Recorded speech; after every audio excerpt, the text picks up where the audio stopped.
Hi there, this is Karen Kennedy with Real Food Matters, and today I want to teach you how to make one of my favorite things. My favorite drink is golden chai. Now, there's a story behind golden chai. I made this recipe up because one day a couple of years ago, I was at my friend Jacqueline's house, and she was making me a cup of golden milk. Now, golden milk is nice, a warm drink that people make that has turmeric and ginger in it. And she was making it in coconut milk. And I was watching her make that thinking, this sounds like it's going to be good, but I bet it would be better if we put some like cinnamon in it or some cloves and cardamom. Actually, I think this would kind of sound like a little bit like a chai. So when I went home to make it, I decided to sort of merge these two recipes, the chai recipe that I usually made and this golden milk recipe with all its anti-inflammatory properties. And the result is my golden chai. And I make this all the time for myself. I make it when I go to like my women's group gatherings. I put it in a big carafe that you just pump coffee out of to serve my friends. Because one of the best parts of this recipe is it's dairy-free and it's caffeine-free. So you can really serve this to anybody and drink it any time of the day. You can also make it with dairy and with caffeine if you like it that way. But I'm going to show you exactly how I make it, and then you can make whatever additions or substitutions that you want to make. It's a very forgiving recipe. There's lots of ingredients, and that's why I like to make a big batch and keep it in the fridge to reheat when I want it. Ready? I'm going to show you each individual ingredient so you know exactly what you need to have, and then we're going to make it. And I'm going to try to shoot this video straight through. I use coconut oil. I just use the stuff you get from Costco. And that's what we'll start with. Now I have this saucepan. I'm going to use this saucepan, and hopefully you can see in it. And it's hot. I've heated it up to sort of medium-high heat, because I like to heat and cook my spices a little bit beforehand, especially turmeric, because turmeric I like to cook in a little bit of fat because it helps us to absorb it. Lots of us have heard about the anti-inflammatory properties of turmeric, but what's important to know is sometimes the properties aren't very bioavailable to us when we eat it if we just take a pill, but if we eat it with fat and we have it with black pepper and ginger, it really amplifies its anti-inflammatory benefits. So I've melted my coconut oil, and the next thing I'm adding is turmeric. This is just the same turmeric. I get it in the bulk section at Fred Meyer's. I'm going to put this is a teaspoon. I'm adding a heaping teaspoon. You can add more. And already that's starting to fry. You can see a little bit of a sizzle. And my other ingredients are going to be cardamom seeds. And I'm just going to put like a teaspoon of cardamom seeds in my hand. And I'm putting it in a little mortar and pestle. And then I'm also putting some whole cloves. And I'm going to use about 7 or 8 whole cloves. Again, this is all stuff I just get in the bulk section at like Winco or Fred Meyer's. And if I have some anise seed, sometimes I'll have some anise seed and put it in there. And I'm out, so I'm just going to put the last bit. Instead of anise seed, which gives it kind of a licorice taste, I will sometimes use star anise, which has a beautiful flavor, but it's not as readily available. I get this at New Seasons, or I order it from Mountain Rose Herbs. But those little herbs I will put into my mortar and pestle. You can throw them right in if you want to, but I sometimes just like to grind them up just a little. Now the reason, you might be asking, why aren't you just using ground herbs, Karen? It's because I find if I use the ground herbs, my chai tastes gritty. I have too much grit, and I only strain it through a tea strainer.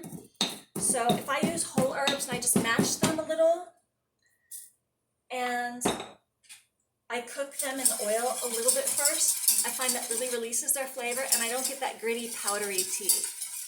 All right, see? It's sort of brown. I don't want to overcook it, so I'm taking it off the burner. Then my next 2 ingredients, you can see I've got 3 cinnamon sticks. And I'm going to put my other star anise in there. So 2 star anise. And my cinnamon sticks, I'm just going to pound a little bit. You can put them in there whole, but this helps to release their flavor a little bit more so that they flavor the tea faster. I don't have to wait as long for it to brew. There. Now those are all the spices that I want to fry a little bit. And what frying does to your spices, the same way when you cook them, this is called, I think it's called blooming. You bloom your spices, and I can smell them now. It's really releasing a lot of their flavors. There. So not much. Now I've got a kettle full of water. That's hot.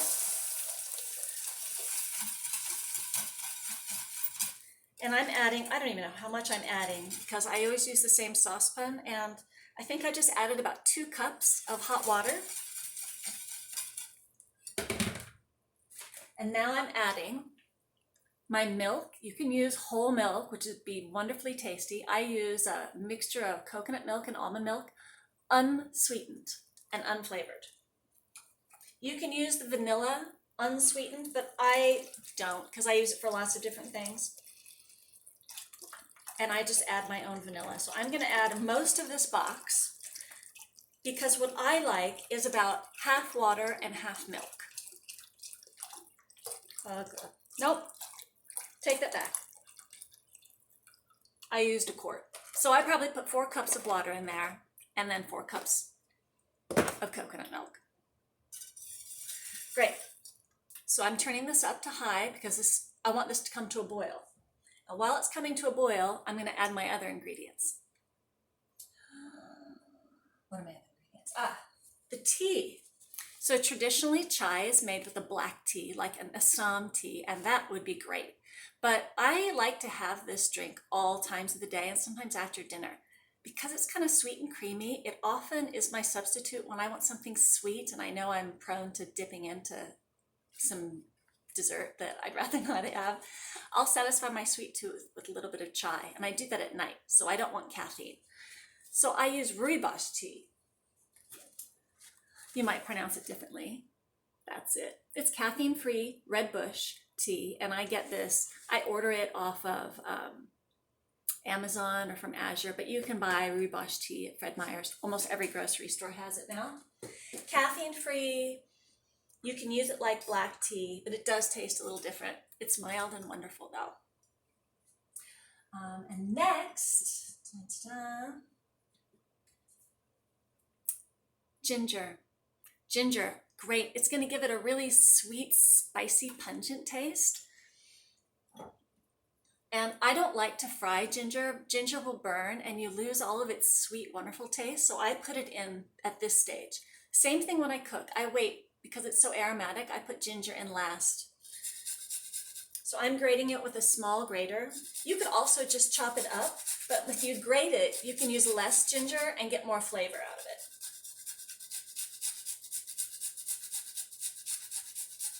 So I'm using about 1 inch. I peeled it with a paring knife. I'm going to grate it until I just get tired of grating it, and I'm just going to throw the whole thing in. There's our ginger. I'm going to use vanilla. You can use any real vanilla extract. I make my own by soaking expensive vanilla beans in bourbon.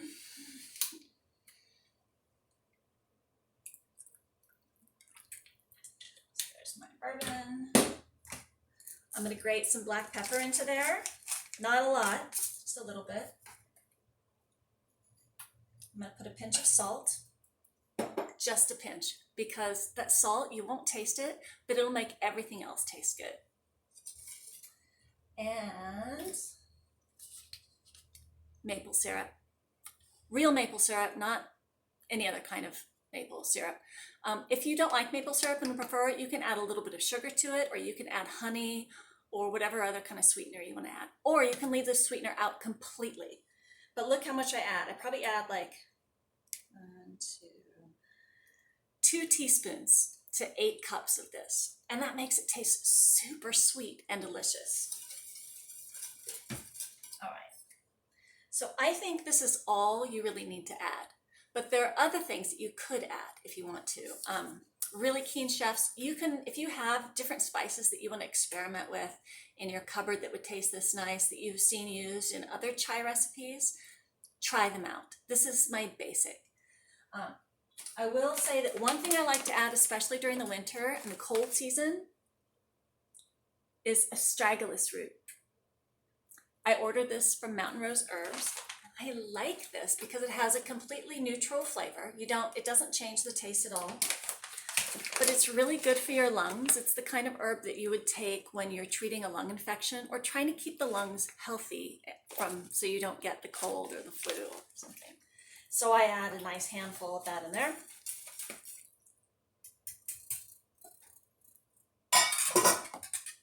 And that's it. That's it. I'm gonna let this come to a boil, and then I'm gonna put it on low just to brew for 5 more minutes, or you can even let it brew for a half an hour or more to really make it strong. And then all I do is strain it through a big tea strainer into a jar. If I'm gonna take it to a party, I'll strain it right into that pump carafe that I serve it in. Otherwise, I'll strain it into my teacup so I can taste it, and I'll put the rest in mason jars in the refrigerator and heat it up the next few days. So that's my golden chai. I hope you make it. And if you do, leave a comment because I want to know if you like it. I want to know if this worked for you. And tell me if you have other variations that you like, because I'd like to find out. Thanks for watching. Bye.